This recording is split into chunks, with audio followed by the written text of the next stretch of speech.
اور اس پر الف لام داخل ہوا تو وہ ایک زیر رہ گئی. تو بجائے اس کے کہ ہم اس لمبی پریکٹس میں پڑھیں, حالت رفع میں ہم الف لام داخل کر کے ایک شکل بنا لیں گے, پھر اس کی آگے مزید دو حالتیں جو ہے نصب اور جر کو دیکھ لیں گے. ٹھیک ہو گیا. الکتب, الکتبہ, الکتبی. بیتون کی جمع وزن آپ کو بتا دیتا ہوں, فعولن کا وزن ہے, بیوتن. ماشاء اللہ.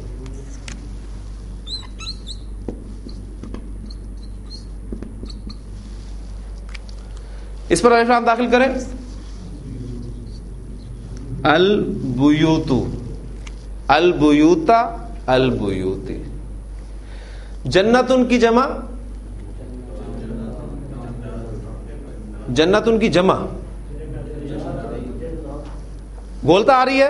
گولتا والے اسماء کی جمع ہم کیسے بناتے ہیں؟ گولتا ہٹاتے ہیں, الف اور لمبی تا لگاتے ہیں, حالت رفع میں اس لمبی تا پر دو پیش دے دیتے ہیں, نصب اور جر میں دو زیر دے دیتے ہیں. تو جنتن کی جمع جناتن.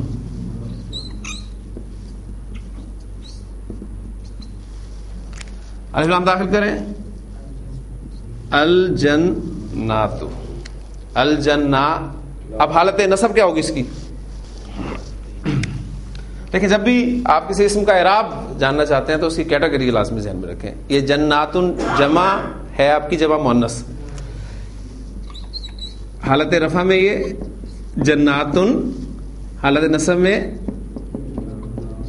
جناتن, اور حالت جر میں جناتن. اس میں حالت نصب میں دو زبر نہیں آتے, لہذا جب آپ اس پر الف لام داخل کریں گے, الجنات, الجناتی, الجناتی. ٹھیک ہو گیا. یعنی یہ ساری باتیں آپ کا ذہن جو ہے وہ ہر طرف سے کام کرے گا تو بات بنے گی عربی زبان میں. الجنات, الجناتی, الجناتی. یہ ایگزامپلس میں نے آپ کو دیے ہیں. آپ نے دیکھا کہ مکسر کی یہ تین ایگزامپل آپ کے پاس جمع مکسر کی ہے, لیکن جو جمع سالم بھی بنتی ہے, مثلا مسلمون کی جمع سالم کیا بنے گی؟ مسلمون.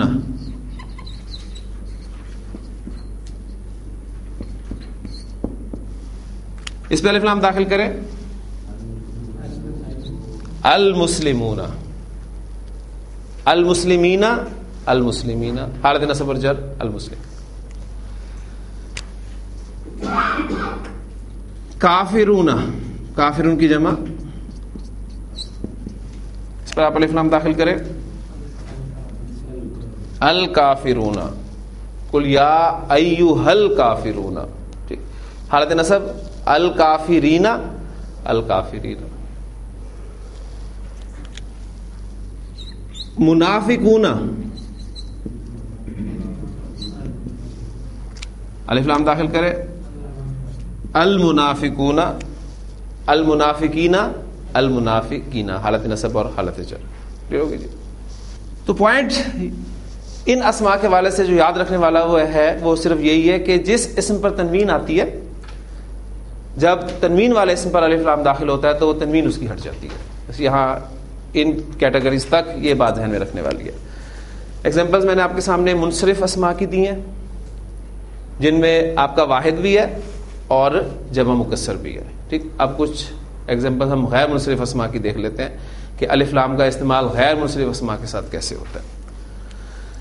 ایک غیر منصرف اسم میں آپ کے سامنے رکھ رہا ہوں, پہلے اس کو سمجھ لیں. اکبرو, یہ غیر منصرف اسم ہے اس لیے کہ اس میں تنوین نہیں آئی. آپ پڑھتے ہیں اللہ اکبرو, اور چونکہ وقف کر کے پڑھتے ہیں لہٰذا اللہ اکبر. آپ کو یہ نہیں پتا ہوتا کہ راہ پر جو ہے وہ کیا حرکت ہے. اس کی حالت نصب کیا ہوگی؟ اکبرا, اور حالت جر کیا ہوگی؟ اکبرا, کیونکہ غیر منصرف اسم ہے, اور غیر منصرف اسم حالت جر میں زیر قبول نہیں کرتا. یہ ہم قاعدہ پڑھ چکے ہیں غیر منصرف اسماء کے حوالے سے. اب اس قاعدے کا پہلا ایکسیپشن میں آپ کو بتانے لگا. میں نے آپ کو کہا تھا کہ غیر منصرف اسماء حالت جر میں زیر قبول نہیں کرتے. یہ قاعدہ ہے، اور اس قاعدے کے 2 ایکسیپشنز ہیں، جس میں سے پہلے ایکسیپشن کا وقت جو ہے وہ اب آ گیا ہے. جب کسی غیر منصرف اسم پر آپ الف لام داخل کرتے ہیں. اب میں دیکھیں اس پر الف لام داخل کر رہا ہوں. الاکبر، الاکبر، الاکبر.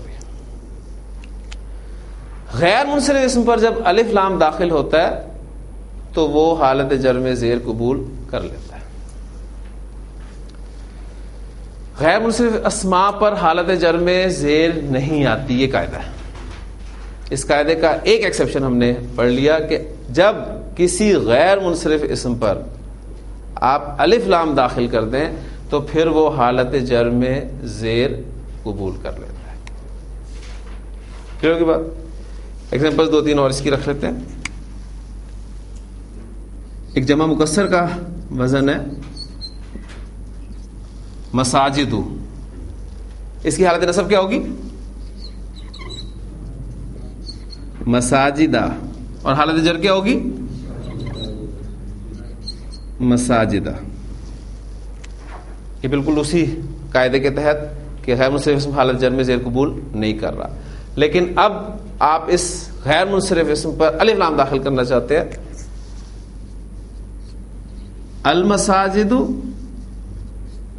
المساجدہ، المساجد، اب اس پر حالت جر میں زیر آ جائے گی.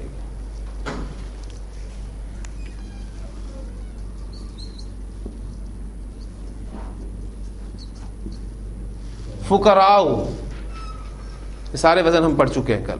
فقراء، اس کی حالت نصب فقراء، اور حالت جر فقراء. قاعدہ غیر منصرف اسم کا. اس پر آپ الف لام داخل کریں گے. الفقراء، الفقراء، الفقراء.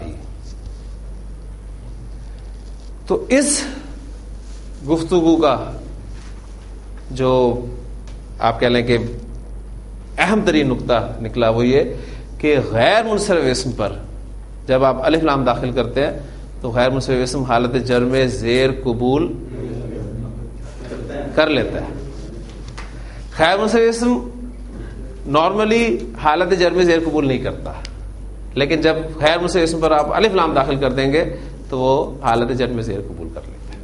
منصرف اسماء کے ساتھ اپنے الف لام کا استعمال دیکھ لیا، غیر منصرف اسماء کے ساتھ الف لام کا استعمال دیکھ لیا، اور یاد رکھنے والی بات اس میں یہی ہے صرف آپ نے جب حالت جر میں غیر منصرف اسم کو استعمال کرنا ہے الف لام کے ساتھ تو اس وقت اس پر زیر آپ نے ڈالنی ہے.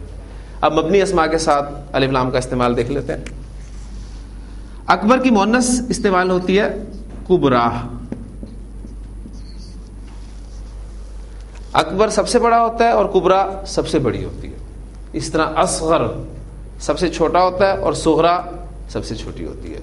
احسن سب سے اچھا ہوتا ہے. اب یہ کی وجہ دیکھیں اکبر، اصغر، احسن، اور ان کی مؤنث بھی ایک ہی وزن پہ آ رہی ہے کبرا، صغرا، حسنا.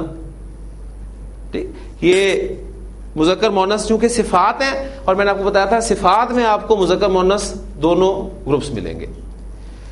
کبرا سب سے بڑی، اس پر آپ الف لام داخل کریں.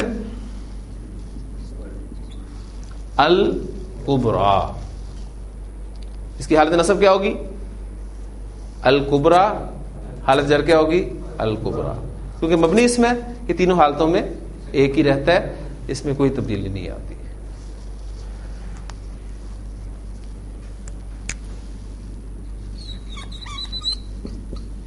حسنا، الف لام داخل کریں. الحسنا، حالت نصب الحسنا، حالت جر الحسنا. تو مبنی اس میں کوئی تبدیلی آپ نے دیکھا ہے کہ نہیں آئی. الف لام کا استعمال ہم نے الحمدللہ سمجھ لیا. کسی نکرہ اسم کو معرفہ بنانے کے لیے الف لام کا استعمال کیا جاتا ہے. جب آپ کسی نکرہ اسم پر الف لام داخل کرتے ہیں تو وہ نکرہ اسم معرفہ بن جاتا ہے. الف لام جب کسی تنوین والے اسم پر داخل ہوتا ہے تو اس کی تنوین ختم ہو جاتی ہے. اور باقی جو کیٹیگریز ہے مختلف اس میں آپ نے پریکٹس کر کے دیکھ لی مختلف اسما کی. یاد رکھنے والی بات جو ہے وہ یہی ہے کہ غیر منصرف اسم پر جب آپ الف لام داخل کریں گے تو وہ حالت جر میں زیر قبول